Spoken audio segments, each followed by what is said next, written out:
యేసుకే తెలియును. శోధింపబడిన మీదట నీ సువర్ణమై మారెదను. శోధింపబడిన మీదట నీ సువర్ణమై మారెదను. హల్లెలూయా హల్లెలూయా హల్లెలూయా ఆమేన్. హల్లెలూయా హల్లెలూయా హల్లెలూయా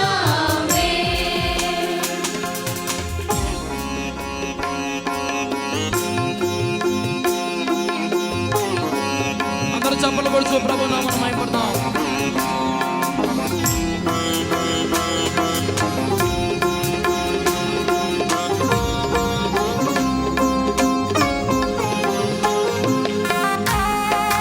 ఆమేన్. స్తోత్రం.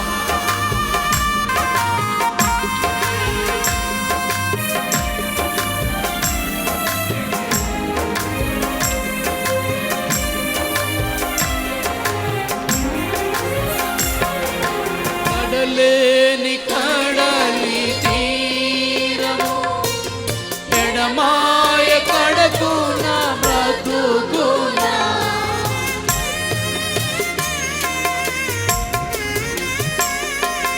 కడలేని కడలి తీరము ఎడమాయ కడకున బ్రతుకున. గురిలేని కరుణాల వేరువగా నాయనుడే నిలిచేగా నా ప్రభు. గురిలేని కరుణాల వేరువగా నాయనుడే నిలిచేగా నా ప్రభు. హల్లెలూయా హల్లెలూయా హల్లెలూయా ఆమేన్. హల్లెలూయా హల్లెలూయా హల్లెలూయా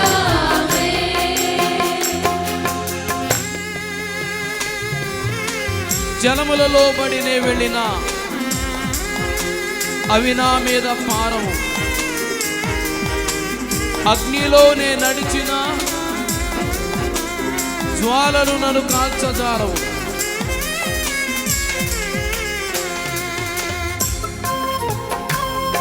స్తోత్రం.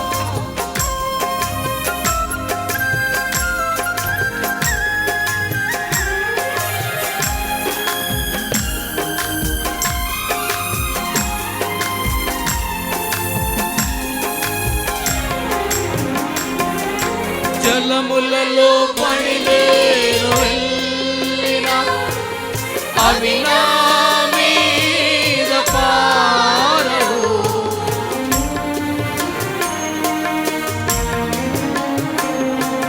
జలములలో పడినేను వెళ్ళిన అవి నా మీద పారవు.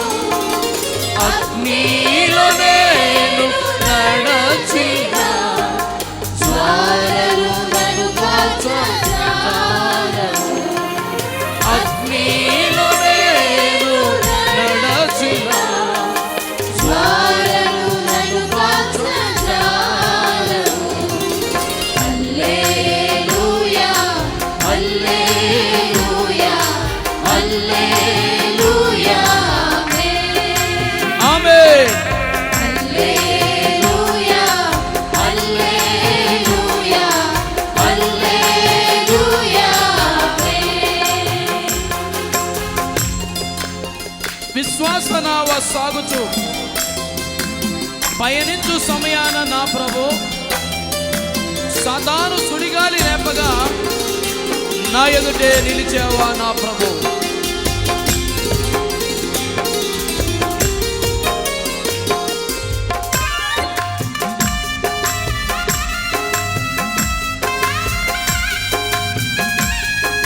స్తోత్రం.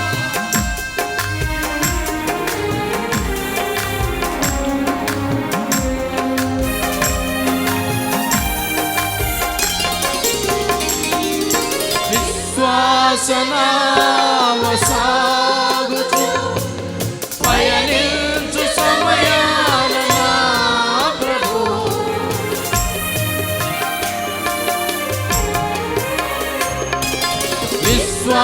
విశ్వాసనామ సాగుచు పయనించు సమయాన నా ప్రభు సాతాను సుడిగాలి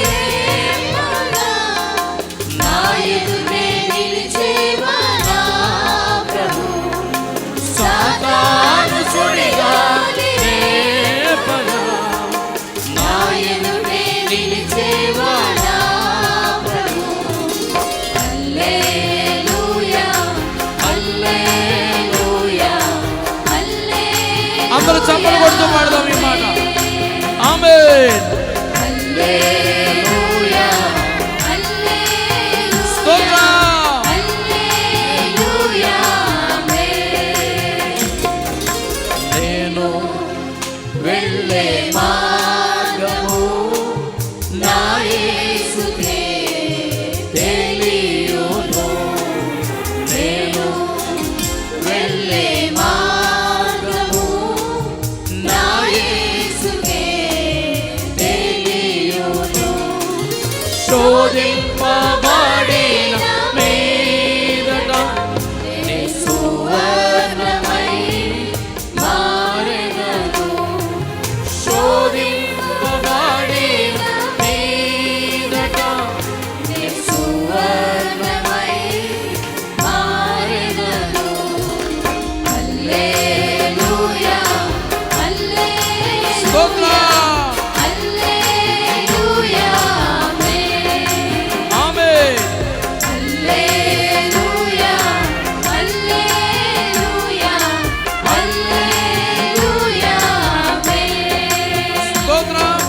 హల్లెలూయా హల్లెలూయా హల్లెలూయా చప్పట్లు కొడుతూ స్వరమెత్తి.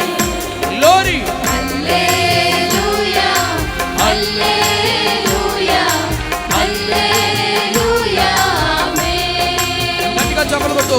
హల్లెలూయా హల్లెలూయా హల్లెలూయా హల్లెలూయా హల్లెలూయా హల్లెలూయా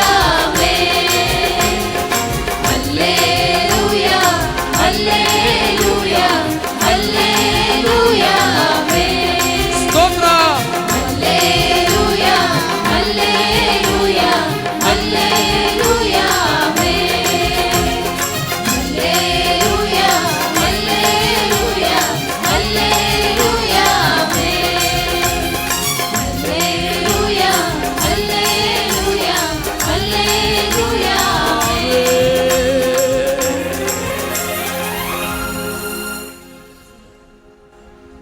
ఆయన నామను ప్రతి మోకాలు ఒప్పుకొను. యేసే క్రీస్తు అని ప్రతి నాలుగు ఒప్పుకొనును. మోకరించగలిగిన వాళ్ళు మోకరించి నిండు హృదయముతో మీరు చేసిన మేళకై చూపిన కృపలకై వందనం యేసయ్యా. నీవు చేసిన మేళకు నీవు చూపిన కృపలకు నీవు చేసిన మేళకు నీవు చూపిన కృపలకు వందనం యేసయ్యా, వందనం యేసయ్యా, వందనం యేసయ్యా, వందనం యేసయ్యా, వందనం యేసయ్యా, వందనం యేసయ్యా, వందనం యేసయ్యా, వందనం యేసయ్యా. నీవు చేసిన మేళకు నీవు చూపిన కృపలకు నీవు చేసిన మేళకు నీవు చూపిన కృపలకు వందనం యేసయ్యా, వందనం యేసయ్యా, వందనం యేసయ్యా, వందనం యేసయ్యా. ఏ పాటి వారమని మేము మమ్మెంతగానో ప్రేమించావు, అంచెలంచెలుగా హెచ్చించి మమ్మెంతగానో దీవించావు. బలహీనులమైన మమ్ము నీవెంతగానో బలపరచావు. క్రీస్తేసు మహిమై స్వర్యములో ప్రతి అవసరమును తీర్చావు. వందనం యేసయ్యా, వందనం యేసయ్యా, యేసయ్యా,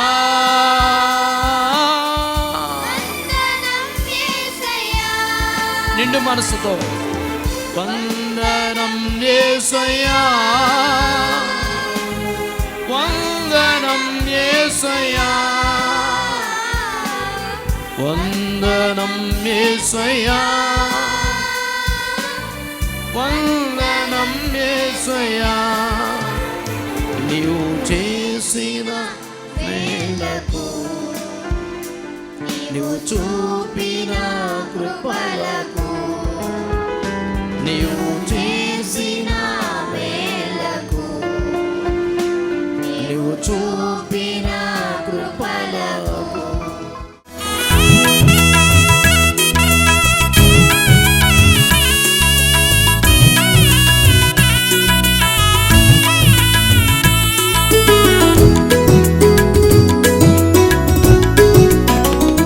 దేవుని నామమునకు మహిమ కలుగునుగాక. హల్లెలూయా. దేవుని యొక్క వాక్యానికి వెళ్ళక మునుపు ఒక చిన్న ప్రార్థన చేద్దాం. ప్రభు మనతో మాట్లాడినట్లు, ప్రభు తన వాక్కు ద్వారా మనను దర్శించినట్లుగా ఒక్క నిమిషము మన రెండు చేతుల పైకెత్తి దేవాది దేవునికి కృతజ్ఞత హృదయముతో ఒక్కసారి బిగ్గరగా స్తోత్రాలు చెల్లించుకుందాం. Thank you Jesus. కృతజ్ఞతతో స్తుతి పాడేదా నా యేసునాథా,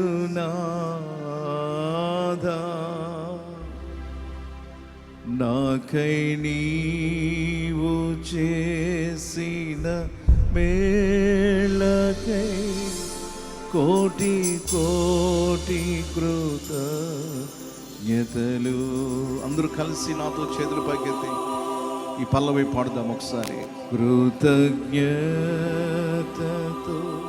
స్తుతి పాడేదా నా యేసునాథా,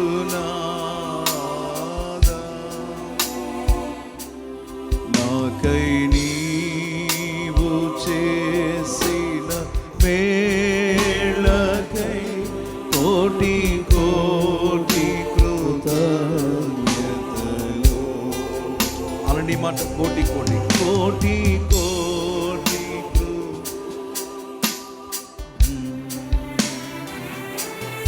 అర్హతే లేని నాపై నీదు ప్రేమ చూపినా కృపామయా,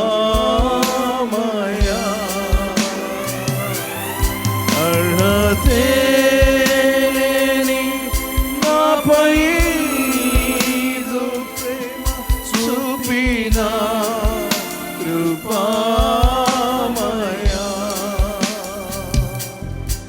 నా ఊహల కంటేను అధికముగా దయచేయు ప్రేమమయా. కృతజ్ఞతతో కృతజ్ఞతతో స్తుతి పాడేదా నా యేసునాథా, కాస్త స్వరమెత్తుదామా? కై నీవు చేసిన మేలకై కోటి కోటి కృతజ్ఞతలు, కోటి కోటి మహాగణుడ మా యేసయ్యానికి వేలాది స్తుతులు స్తోత్రాలు చెల్లించుకుంటున్నాం. ఈ ప్రత్యేకమైనటువంటి సభలో మొదటి రాత్రి ప్రభువా, ఎన్నికలైనటువంటి నన్ను మీరు ఏర్పాటు చేసుకుని ధ్యానాన్ని మాటలు అందించడానికి మీరు నాకు ఇచ్చినటువంటి కృపకై స్తుతిస్తూ ప్రభువా, నేను మట్టివాడిని ప్రభువా, మీ మాటలు నా ద్వారా నీ ప్రజలకు అందించమని ప్రార్థిస్తున్నానయ్యా.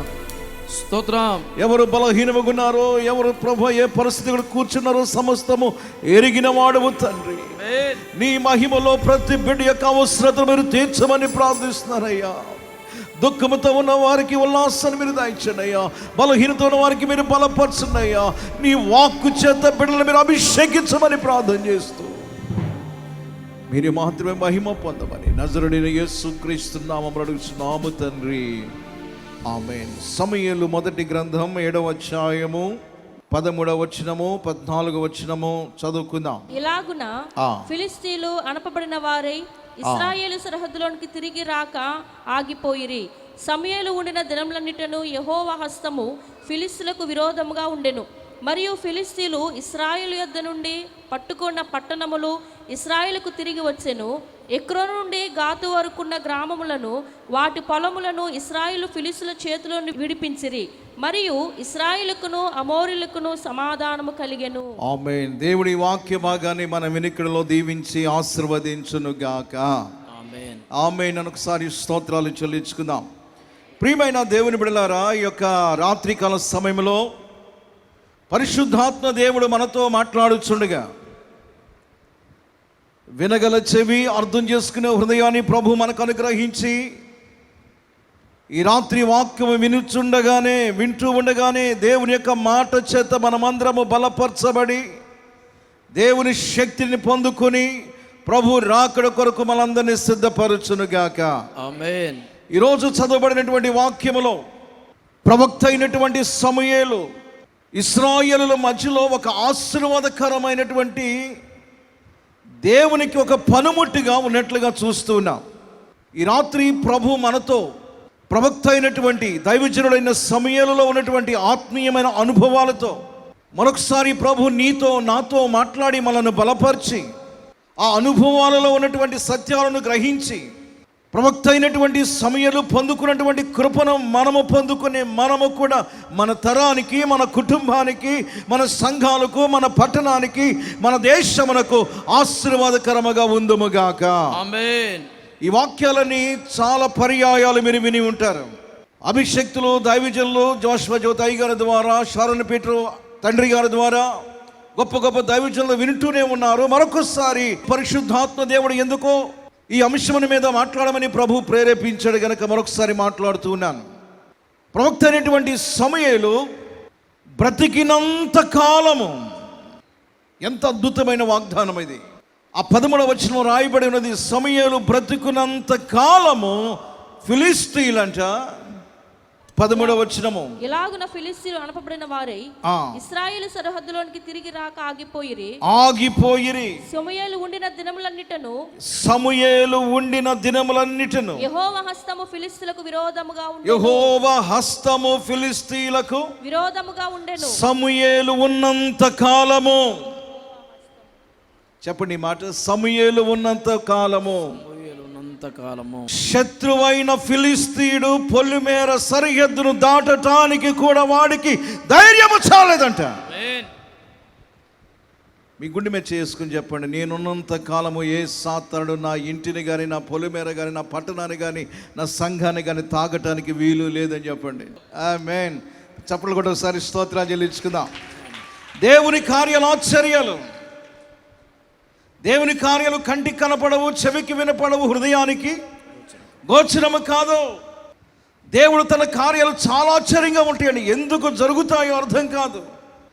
ఒకసారి ఒక గొప్ప దైవజనుడు ఆయన దేవుని వాక్యాన్ని పంచుతూ నీళ్లను ద్రాక్షారసంగా మార్చాడు యేసయ్య అని చెబుతూ ఉంటే ఆ వాక్యం విన్న తర్వాత ఒక వ్యక్తి కాస్త వెటకారంగా, మరి నీళ్ళు ఎలా ద్రాక్షారసంగా మారుతాయి అని అంటే నాస్తికుడు ఏమన్నాడు చెప్పండి? నీళ్లు ఎలాగో ద్రాక్షారసంగా మార్చబడతాయి అంటే దేవుడు అంటే నమ్మనటువంటి ఒక నాస్తికుడు పలికినటువంటి మాట. అప్పుడు ఆ దైవజనుడు చెప్పాడు, మీ ప్రాంతంలో అంటే హైదరాబాద్ ప్రాంతంలో, మీ ప్రాంతంలో పండేటువంటి పంట ఏమిటి? ద్రాక్ష తోటలు. మీ పంటలు, మీ ద్రాక్ష చెట్లు ఫలించటానికి, అవి అభివృద్ధి పొందటానికి ప్రతి ఉదయము సాయంత్రం ఆ చెట్లకి ఏం పోస్తారు? నీళ్ళే. ఆ చెట్టు ఫలించడానికి నీళ్లు పోస్తున్నారు. నీళ్లు పోయబడినటువంటి ఆ చెట్టు కొన్ని దినాలకు ఏమిస్తుంది? ద్రాక్ష గెలలు ఇస్తుంది. ఆ ద్రాక్ష గెలలో నుంచి వచ్చేది నీళ్లు కాదు, ఏమొస్తున్నాయి? ఆఫ్టర్ ఆల్ ఒక చెట్టే నా యజమానుడు నాకు నీళ్లు పోస్తున్నాడని కృతజ్ఞతతో అది పెరిగి పెద్దదై తన యజమానునికి ఏమిస్తుంది? చప్పట్లు కూడా ఒకసారి ప్రభుని మహిమపరుచుకున్నా. ఇదిగో ఒక సామాన్యమైనటువంటి ఒక చెట్టే నీళ్లు త్రాగి ద్రాక్షారసము నీకు నాకు ఇవ్వగలిగితే, సర్వము సృష్టించిన సృష్టికర్త నోటి మాట చేత పలుకగా సృష్టించబడినటువంటి ఈ సృష్టి దేవుని మాట విని నీళ్లు ద్రాక్షారసంగా మార్చబడదా? ఈ రాత్రి నువ్వు ఏ పరిస్థితిలో ఇక్కడ కూర్చున్నావో నాకు తెలియదు. ఇది ఎవరికైనా సాధ్యమై ఉండవచ్చు. నీ ఏ స్థితిలో నువ్వు ఉన్నా, అది ఏ బలహీనత అయినా, ఎటువంటి పరిస్థితుల్లో ఉన్నా, ఈ రాత్రి నీ పట్ల ఒక అద్భుతమైన కార్యమును చేయటానికే ప్రభు ఈ రాత్రి ఇక్కడ తోడుకుని వచ్చాడు. చాలాసార్లు మనం అనుకోకుండా వచ్చాం. బైబిల్ గ్రంథంలో ఎప్పుడు ఎక్కడ కూడా అనుకోకుండా అన్న మాట లేదు. ప్రతి మాట కూడా బైబిల్లో దేవుని చిత్తము లేకుండా ఏది జరగదు. ప్రతి దానికి ఒక ప్రణాళిక ఉంది. దేవుని చిత్తము నీ పట్ల ఉంది. చాలాసార్లు అనుకుంటాం, ఎవరో చెప్పారు కనుక వచ్చాం, లేక వాల్ పోస్ట్ చూసాం కనుక వచ్చాం, పాస్టర్ గారి అనౌన్స్మెంట్ చేశారు కనుక వచ్చాం అనుకోండి. కాదు, దేవుడు నీ పట్ల ఏదో ఒక ప్రణాళిక కలిగి ఉన్నాడు కనుక ఈ రాత్రి ఇక్కడ నేను తీసుకుని వచ్చాడు. స్తోత్రం. వృద్ధుడైనటువంటి తండ్రి అయిన యాకోబు అవసాన దశలో, సరిగా నిలబడలేని స్థితిలో, బలహీనమైనటువంటి వయసు పైబడినటువంటి దినాలలో తన కుమారులందరినీ పిలవటం ప్రారంభించాడు. బహువృద్ధుడు పిలుస్తున్నాడు. ఏం వెళ్తామని అనుకోలేదు. కుమారులందరూ వచ్చారు తండ్రి అయిన యాకోబు దగ్గరికి. యాకోబు ఒక్కొక్కరిని గురించి మాట్లాడుతూ ఉన్నాడు. ఇదిగో యోసేపు దగ్గరికి రాగానే అంటాడు, యోసేపు నీవు ఫలించడి కొమ్మ. ఈ రాత్రి ఆ ప్రవచనాత్మకమైన వాగ్దానం పొందుకోవటానికే ఈ రాత్రి నీవు ఇక్కడికి వచ్చావేమో. ఆయన నిన్ను ఫలింప చేయడానికి ఈ రాత్రి ఇక్కడ తీసుకొచ్చాడేమో. మోడి బారిపోయిన నీ జీవితాన్ని ఫలింప చేయడానికి ప్రభు ఇక్కడ తీసుకొచ్చాడేమో. ఒకసారి ఒక టైలర్, ప్రభు నమ్ముకున్నటువంటి టైలర్ గారు, ఆయన దగ్గరికి వచ్చిన వాళ్ళందరికీ యేసు ప్రభుని గురించి చెబుతూ ఉండేవారంట. ఒకరోజు ఒక యవనస్తుడు వచ్చాడు. అర్జెంటుగా నాకు షర్ట్ కుట్టాలి, రేపు నేను పెళ్ళికి వెళ్ళాలి అన్నప్పుడు అతని యొక్క మాట, అతని యొక్క రూపము, అతనుకున్నటువంటి మాట్లాడే విధానము, తనకున్నటువంటి అతనుకున్న తలంతుని ఈ టైలర్ గారు గుర్తించాడంట. అనుకున్నాడు, ఇతనికి యేసు ప్రభు గురించి కనుక చెప్పగలిగితే ఇతడు గొప్పవాడు అవుతాడు అని ఆ టైలర్ ఆలోచన చేసి అతను అన్నాడంట, నీవు అనుకున్నట్లే రేపు ఉదయానికల్లా నీకు షర్ట్ రెడీ చేసి ఇస్తాను. నేను చాలా బిజీగా ఉన్నాను, చాలా బట్టలు ఉన్నాయి, నీవు అనుకున్నట్లుగా నీకు ఇస్తాను. కానీ నాదొక చిన్న రిక్వెస్ట్. ఏం పర్వాలేదు చెప్పండి. అది నువ్వు చేస్తానంటే రేపు టయానికి నీకేమిస్తాను? నీ షర్ట్ కుట్టిస్తాను. ఏం పర్వాలేదు చెప్పండి. సాయంకాలం మీటింగ్కి వెళ్ళాలి, నాతో మీటింగ్కి వస్తావా అన్నాడంట. ఈయన అనుకున్నాడు, ఏముంది మీటింగ్కి వెళదాం, మన పని అయిపోవాలి కదా, రేపు షర్ట్ కుట్టించుకోవాలి, నేను పెళ్ళికి షర్ట్ వేసుకు వెళ్ళాలనుకున్నాను. ఏమైంది, రమ్మన్నాడు కదా, వెళ్ళిపోదాం అనుకున్నాడు. ఆ సాయంకాలం ఆ టైలర్తో కలిసి ఆ యవనస్తుడు ఆ మీటింగ్కి వెళ్ళాడు. ఆ మీటింగ్లో మహా పెద్ద క్రూసైడ్ జరుగుతుంది గ్రౌండ్స్లో. దైవజనుల మొర్దెకాయి ఒక ప్రవచనాత్మకమైనటువంటి దైవజనుడు. ఎంత గొప్ప దైవజనుడు అంటే, ఆ దినాల్లో ఇదే రక్షణ దినం, ఇదే అనుకూలమైన సమయం. ఇది నువ్వు పోగొట్టుకుంటే ఇక నీకు జీవితానికి ఆఖరు రక్షణ పొందేవారు లెగండి. ప్రభు మాట్లాడుతున్నాడు, ఇదే నీ ఆఖరి అవకాశం అని. ఆయన ఒక అనౌన్స్మెంట్ అందించగానే ఎవరైతే లేచారో వారికి వెంటనే ఆ దినమే వారికి రక్షణ ఇచ్చేవారంట, బాప్తిస్మం ఇచ్చేవారు. ఎవరైతే మాట వినలేదో అక్కడే చాలామంది ప్రాణాలు పోయినాయి అంటండి. అంబులెన్స్లో వచ్చి తీసుకెళ్ళాయంట. అది ఈరోజు కూడా మీరు చూడవచ్చు హిస్టరీ. ఆ టైంలో దేవుని వాక్యం అందిస్తూ ఉండగా దైవజనుల మొర్దెఖాయి ప్రవచనాత్మకమైన వాక్యం అందిస్తూ ఉండగా ఆ యవనస్తుని యొక్క గుండె పగిలిపోతుంది. తెలియనటువంటి పశ్చాత్తాపం కలుగుతుంది. అయ్యో, ఈ మాటలు నా కోసమే కదా, ఏమిటి ఇలా మాట్లాడుతున్నాడని యేసు క్రీస్తు యొక్క ప్రేమను అందిస్తూ ఉంటే ఆ కుర్రవాడు, వింటున్న కుర్రవాడు తెలియకుండానే కింద బోర్ల పడి ఇదిగో కొట్టుకుని ఏడవటం ప్రారంభించాడు. దైవజనుల మొర్దెఖాయి గారు ఆల్టర్ కాల్ ఇచ్చారు. యవనస్తుడు ఎక్కడో కొన్ని వేల మంది ప్రజలు పరిగెత్తుకుంటూ డయాస్ దగ్గరకు వచ్చి, అయ్యా, నాకు ఈ యేసయ్య ప్రేమ నాకు కావాలి, ఈ ప్రేమించే యేసయ్య నాకు కావాలి, జీవితాలను మార్చే యేసయ్య కావాలి, నా కొరకు సిలువలో ప్రాణము పెట్టిన ఆ యేసయ్య నాకు కావాలని ఆ స్టేజ్ మీద పడి ఏడ్చి ఆ దినాన తన హృదయాన్ని ప్రభుకు అప్పగించి రక్షణ పొందాడు. ప్రభుకు తన హృదయాన్ని సమర్పించుకున్నాడు. ఆ టైలర్ గారు చూస్తాడంట, ప్రభువా, ఎంత గొప్ప దేవుడు అయ్యా, నేను ఒక మాట చెప్పాను, నా మాట కూడా విలువించి నా ప్రార్థన అంగీకరించావని టైలర్ సంతోషించాడంట. దేవునికి స్తోత్రం కలుగును. ఆ యవనస్తుడే ఎవరో కాదు, ప్రపంచ దేశాన్ని కదిలించిన డాక్టర్ బిల్లీ గ్రాహం గారు. కూడా స్తోత్రం చెల్లించుకున్నా. ఎవరా యవనస్తుడు? ప్రపంచ దేశాన్ని కదిలించినటువంటి బిల్లీ గ్రాహం గారు. ఆయన చనిపోయే ముందు కూడా 2 మాటలు చెప్తే ఆ మాటలు కొన్ని వేల మంది రక్షణ పొందారు. ఒక్క మీటింగ్ అతను ఆహ్వానించిన ఒక్క మీటింగ్ తన జీవితం మార్చబడింది. ఈ రాత్రి ప్రభు నిన్ను అందుకే నడిపించాడు. నీ ద్వారా ఏదో ప్రణాళిక కలిగి ఉన్నావు, నీ ద్వారా ఏదో కార్యము జరగాలి, నీ జీవితంలో ఏదో ప్రభు కృప ఉన్నది కనుక ఈ రాత్రి దేవుని మందిరంలోనికి ప్రభు తోడుకుని వచ్చాడు. బైబిల్ గ్రంథం చెప్తూ ఉంది, నమ్ముట నీ వలనైతే నమ్మువానికి సమస్తము సాధ్యమే.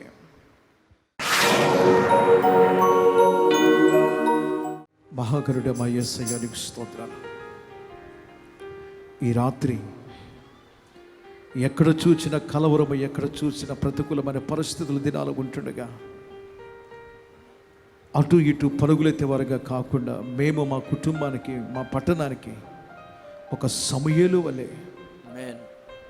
ఒక కృప పొందిన బిడలుగా ఫిలిస్తీన్లు అనేటువంటి శరీర క్రియలు, సాతాను ఆచారాల బంధాలను పారద్రోలగలిగినటువంటి అభిషేకం మాకు దయచేయండి. ఒక మందస్సము పొందుకున్నటువంటి మందస్సము యొక్క అభిషేకపు యొక్క అనుభవాలలో మమ్మల్ని కూడా మీరు నిలబెట్టమని ప్రార్థన చేస్తుంది.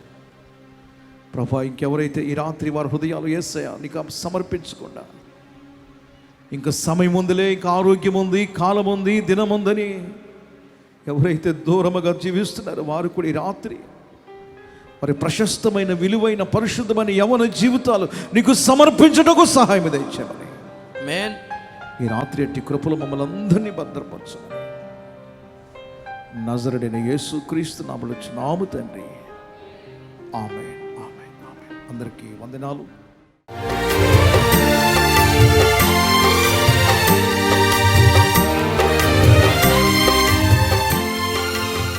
మీరు సంప్రదించవలసిన చిరునామా రెవరెండ్ జి జాషువా జ్యోతి గారు, మన్నా చర్చ్, రైల్వే స్టేషన్ దగ్గర, కైకలూరు, కృష్ణా జిల్లా.